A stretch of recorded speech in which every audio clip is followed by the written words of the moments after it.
Thank you, Tony. Thank you, Dr. Fulner. I'm very honored to be able to be with you here at the President's Club. Welcome to Washington, D.C. For many of you that have been stalwarts with the Heritage Foundation for so many years, welcome back to Washington, D.C. It is wonderful to see so many cheerful and determined faces. Just 1 week after a truly a disappointing day, but I think I want to say today in my brief remarks, I want to say I really do believe that the day will come that we look back at 2008 and we say that it was a clarifying time for the conservative movement in America and a clarifying time for the Republican Party. Because I believe, as a result of 2008, we are going to return this party to a commitment to a strong defense, to limited government, to traditional moral values, and on those ideals, we will restore our party to the governing majority of the United States of America.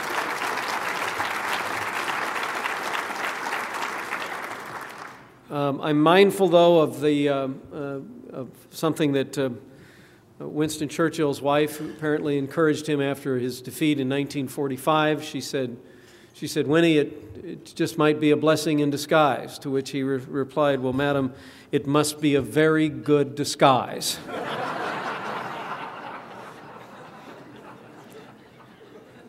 I'm also thinking of a great fan of Heritage Foundation and really the man whose voice, whose ideals compelled me from being a Youth Democrat Party coordinator to joining the Republican Party.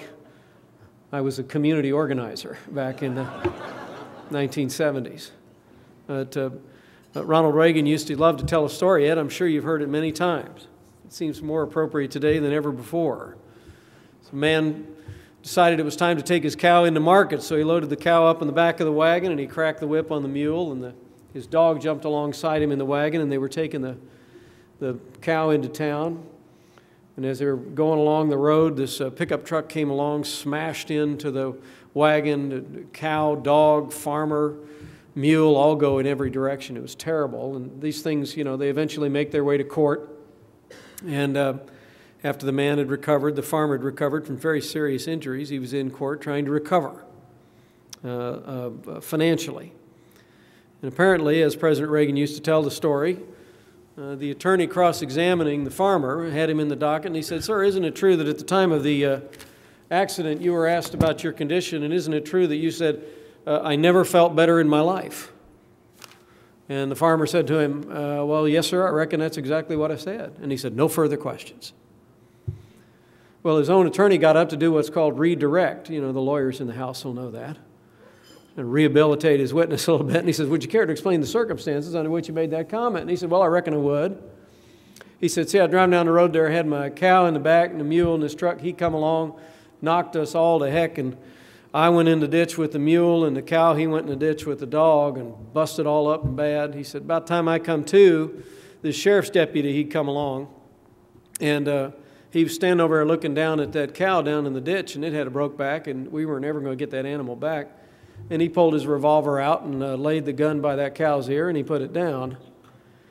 He said, then he walked down a little farther in the ditch, and he seen that mule laying there. He had 3 broke legs, his band all get out. And he said, so he just lowered that gun and shot the mule right between the eyes. And he said, then he come across the road, and he looked down at me, and he said, and how are you feeling?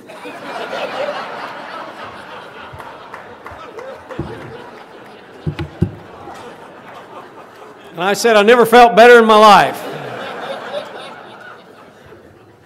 So if anybody leaves this President's Club, a Heritage Foundation today, and says, well, what did that lunch speaker say? I don't know, but he said he never felt better in his life after last week's election. But you know what, I really do. I actually relish the opportunities that particularly conservatives in America have today. You know, I have to tell you, when I was elected to Congress in the year 2000, I'd already had some tenure with the Heritage Foundation. I was part of what we call the Seed Corn Heritage Foundation, was spreading out around the country in the state think tank movement.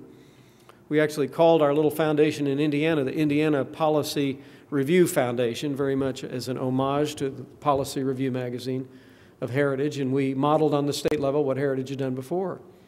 But I got to tell you, when I got here, Phil, I thought for sure my toughest battles in 2000 would be fighting those Democrats, on Capitol Hill. And to be honest with you, we've had more than a few fights with Democrats and with liberals. But the hardest fights we fought in the last 8 years, and some of those that people like Ernest Istook and I most struggled with, were the fights with our own. Not only on Capitol Hill, but with a president of the United States who, while an extraordinarily admirable man, who I believe led this country with courage and selflessness through one of her darkest hours, was nevertheless not to be mistaken with a conservative on domestic policy issues. When I was first elected, it was the H.R. 1, the first bill they sent to Capitol Hill was No Child Left Behind, a 50% increase in the Federal Department of Education testing in the 4th and the 8th grades. And I remember being told by my colleagues in the House, well, don't worry about it. This looks like a real big Jimmy Carter thing, but don't get worried about it. It's just a one-time deal. I and about 40 other members of Congress voted against it, but not too many other people did. I was elected in 2002, and they said the first bill that came to the floor of the House again from the Bush administration, H.R. 1, was the new prescription drug entitlement. And so the story goes. It took me about 12 years to get elected to Congress from the first time I tried. You can imagine I probably felt like a Minuteman who arrived about 12 years late for the revolution. So for the last 8 years, we've done a lot of battle with the president down the street. And as I'm talking to colleagues about a new role that I may be playing in the House of Representatives, I tell them, it's been a little painful in the last 8 years disagreeing with the administration. Now it sounds like fun. I mean, it's going to be a little bit more straightforward. This is kind of shirts and skins now, and Republicans are much less likely to be confused. And I'm actually encouraged and excited about that. And I relish the opportunity. I'll give you another Churchill quote. Churchill quoted the late Lord Salisbury, who wrote in 1867, quote, "It is the duty of Englishmen in every English party to accept political defeat cordially and to do their best endeavors to secure the success or neutralize the evil of the principles to which they have been forced to succumb." When Churchill read that line on the floor of the Parliament, he added in his own words, "It is good we have no wish to be unfaithful to so wholesome a tradition." And let me assure all of you, Republicans in the House of Representatives will not be unfaithful to this wholesome tradition. We relish the opportunity to challenge Nancy Pelosi, Harry Reid, and President-elect Barack Obama every single day, and we will. I've talked a little bit about the past, but I want to shift to the future, and then Dr. Follner said there might be some time for some questions, and which is always a better deal when you're listening to me talk. I used to have a radio show. It was on 3 hours a day, and it started like most radio shows do, with about a 15-minute monologue each hour. Anytime I'd ask my wife how the show was, she'd say, "Well, it got really good after you started taking calls." So I know I'm a little bit better at dialogue than monologue. But let me say, I do think we're in the wilderness. I don't want to candy coat that for you. I believe we're in the wilderness because, as I've said, I think we walked away from the principles that minted our majority to begin with. The author Mark Halperin, my favorite living author, said, quote, "The way out of the wilderness is the truth, recognizing it, stating it, defending it, and living by it." And I would submit to you that that's a prescription for the Republican Party in Washington, D.C. and around America. We need to, in a very real sense, recognize the truth again. And Heritage Foundation will play a critical role in that mission, holding, as it always has, the lamp of liberty high, to make the argument for a strong national defense and why it's important, simply beyond the defense of the nation, but what its relationship is to liberty.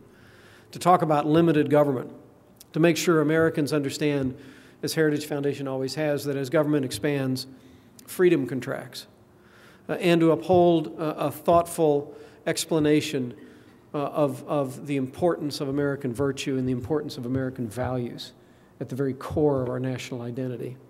So first, we have to recognize the truth.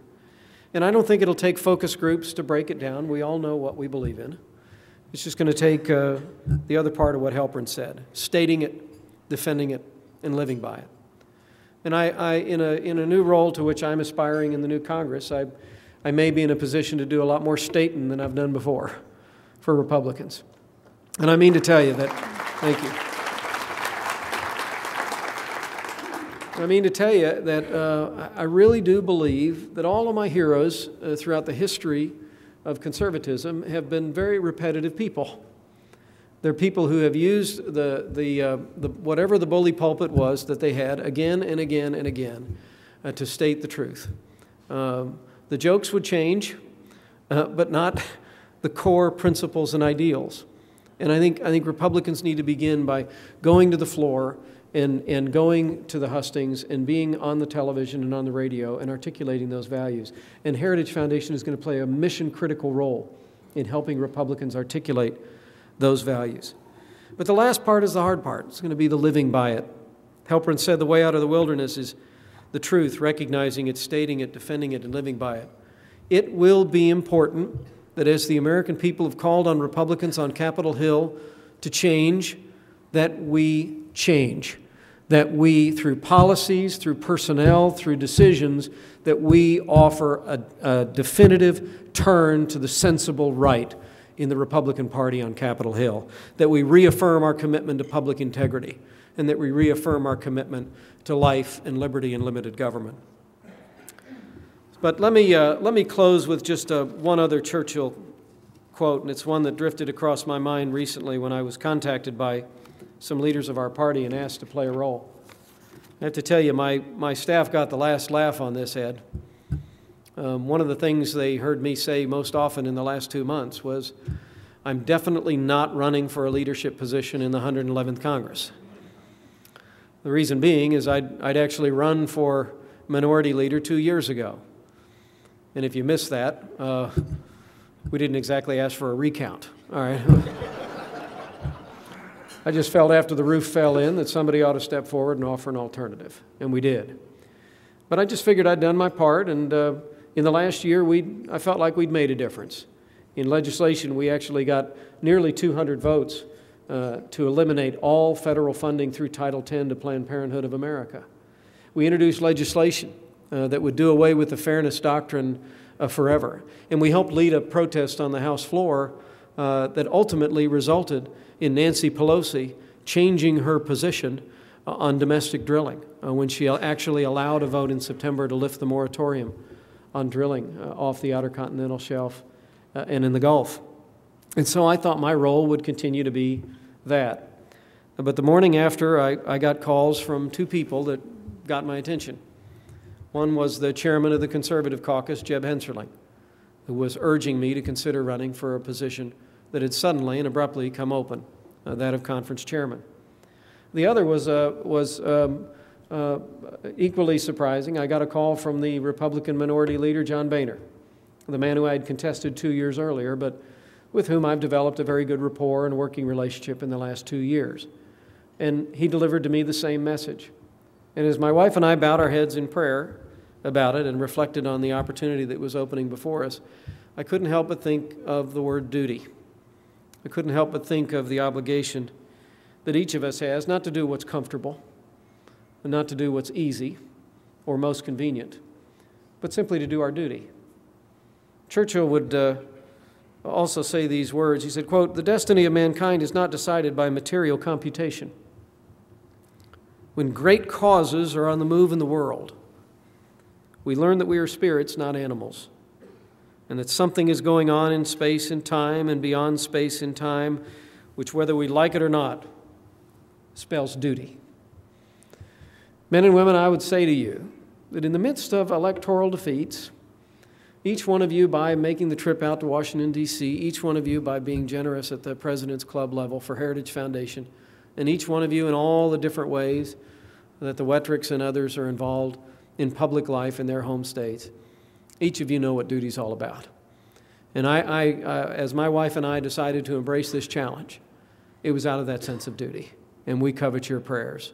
But I also want to leave you with a challenge today. Do not leave this city in any way demoralized. Do not leave this city in any way discouraged. Leave this city with a renewed sense of the importance and urgency of doing your duty for life and liberty and limited government, and I believe in a very short period of time, we will see a victory for our values again in Washington, D.C. and across America. Thank you very much. God bless the Heritage Foundation, and thank you for all that you do for this great group.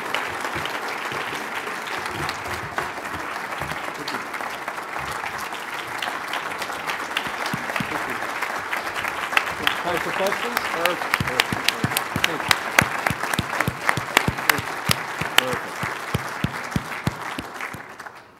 Comments, questions? Yes.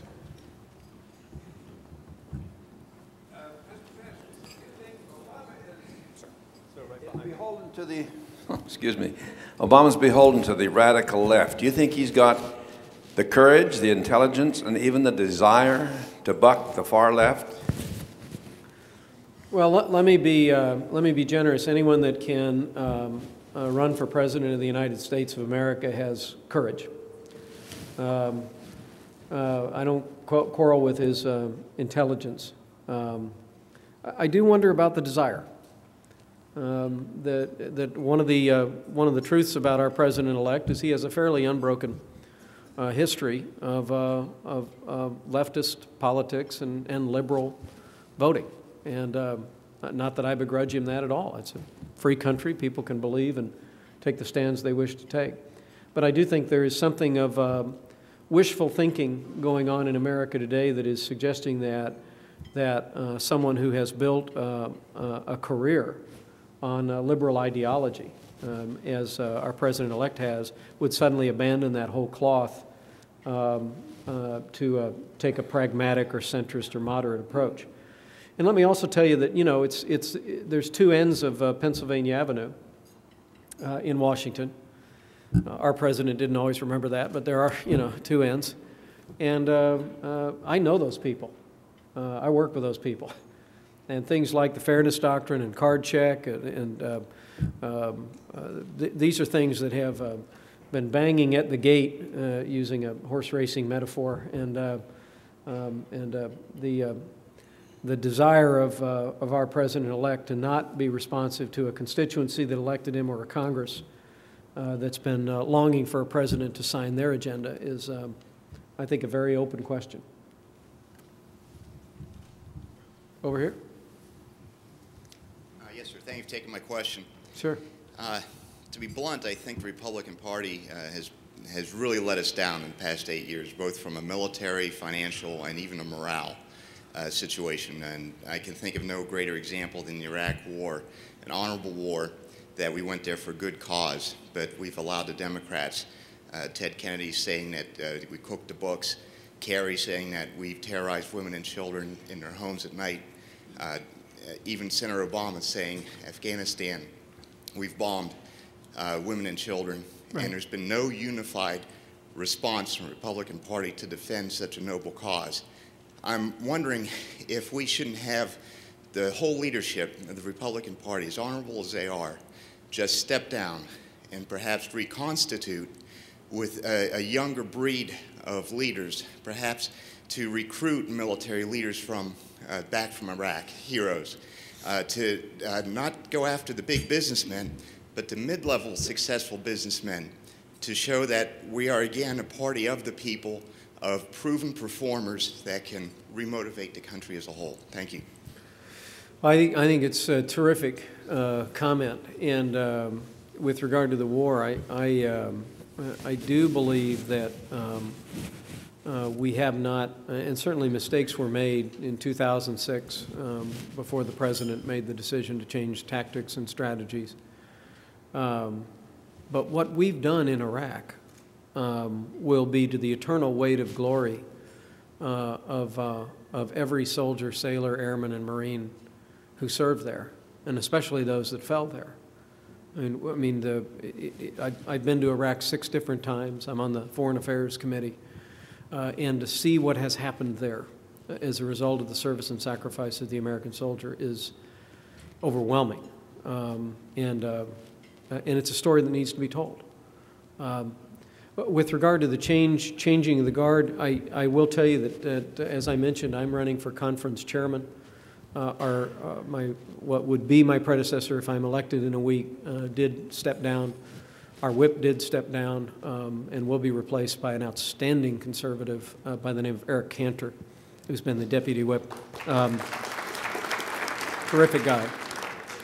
Kathy McMorris Rogers is vying to be the vice conference chair. Kathy is a great conservative from Washington State and a dear friend of mine. She's kind of the House version of Sarah Palin, both of them courageously going to term with Down's babies. She's pro-life, she's pro-liberty, she's just a wonderful woman.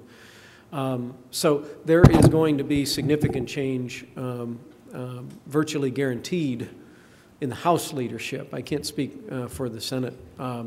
It won't be wholesale. I've already talked to some people in the room that would like to see every position changed. That certainly is beyond my pay grade to enforce as evidence of history. But I really do believe that the contribution that some of us who've been fighting along the fault lines of conservative values from the backbench is going to materially impact what you're going to see coming out of the House, rhetorically and substantively. Yes, sir.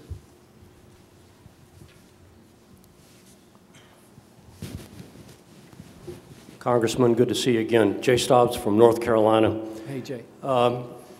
Interested in your comments. We just had a very tight election down in North Carolina. And I think what threw the election was Acorn. They've been all over our state. I think it was 400 or 500 people out soliciting, getting people to register. They were in the shopping centers, they were in front of the stores, they were everywhere. I understand Acorn is also taxpayer subsidized. Oh, right. Now, how did we allow this to happen when they're clearly partisan, they're clearly were for Obama, and yet our tax dollars are subsidizing that?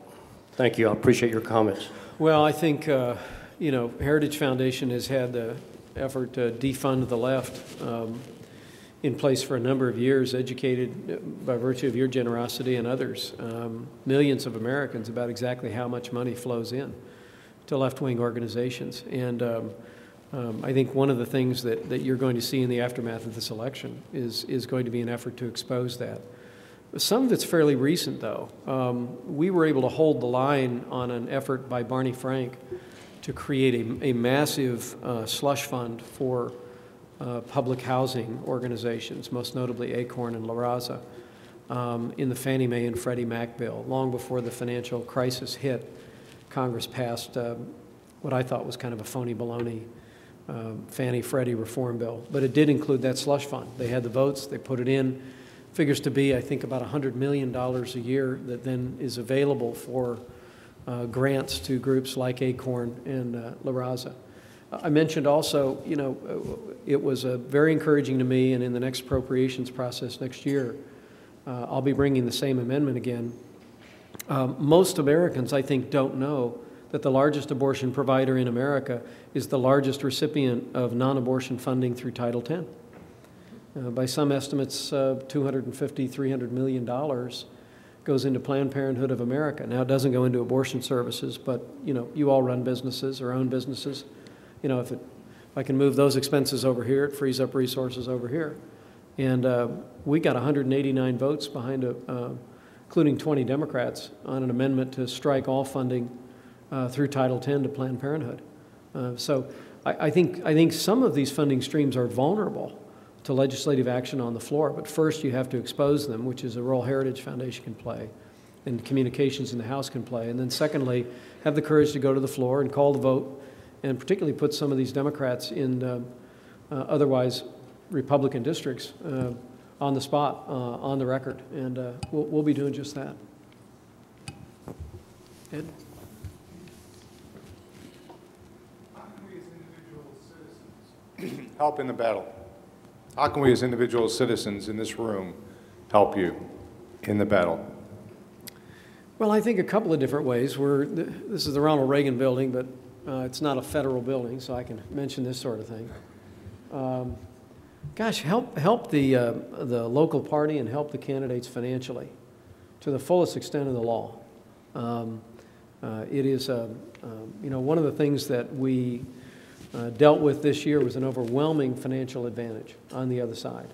And I know that as a new national party chairman is being selected, one of the things that is going to be discussed is a very significant upgrade in the fundraising capabilities as well as the grassroots capabilities of the Republican National Committee. So number one is resources are key, and be proactive about that. Reach out to your local state chairman if you haven't already got a good relationship and say, hey, I'm very involved in Heritage Foundation. I don't do a lot of political stuff, but what can I do? I know like-minded people. We want to help. Tell us what the candidates are in the state that need help.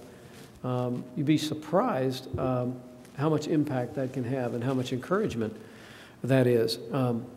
The second thing is C.S. Lewis was asked one time in a lecture what the most important thing a citizen could do to impact their world, and he said, write a letter to the editor.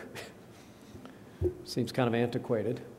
But I got to tell you, whether now we got the blogosphere and we got the internet and we got, but actually don't underestimate. Everybody in this room, I would expect, would have the ability to stand at this podium and give a pretty serious lecture on the kind of ideas that Heritage Foundation promotes. I hope each one of you is seizing those opportunities to be a public voice where you are, and to write and to speak, to participate in talk radio. I just think these are the kinds of things that multiplied over 50 states can have a great deal more impact than you would initially think. And I think it's what we have to recognize is they had better organization this time, but we still have better ideas, and they're going to have to answer for their ideas going forward now. And they're the same tired ideas that will fail in time. So if we are aggressive about articulating the ideas that Ed Meese helped bring to Washington, D.C., and I just saw the general, and Barry Goldwater was about, and for that matter, Abraham Lincoln was about, that if we're consistent and persistent about doing those things as individuals, then I think we can have a real impact. Time for one more? One more. Terry. Hi, Terry. For 5 years, I served as chairman of the Delaware Republican Party. Great. I came to know, without any question, that the RNC, the Bush administration, developed an 18 or 20 state strategy, and thereby totally ignored, and starved of funds, starved of support, starved of visits, the other 30 or 32 states. Right. Well, as an infamous pastor from Chicago said, the chickens have come home to roost. If there's anything that you and your fellow leaders, conservative leaders in the House, and hopefully the Senate, can do to insist that every state party be encouraged to build from the grassroots up, that would be incredibly valuable. I mean, I'll give you an example. President Bush flew over Wilmington, Delaware 47 times on the way to Philadelphia in 2004. We're 8 minutes flying time from Philadelphia. Well, we were not very important. Right. Now we can all give thanks when we look at Joe Biden in Washington. So if there's anything you can do to make sure that every state is in fact encouraged, it would be wonderfully important. I think it's a great comment, and it's one that I really will internalize. That I remember when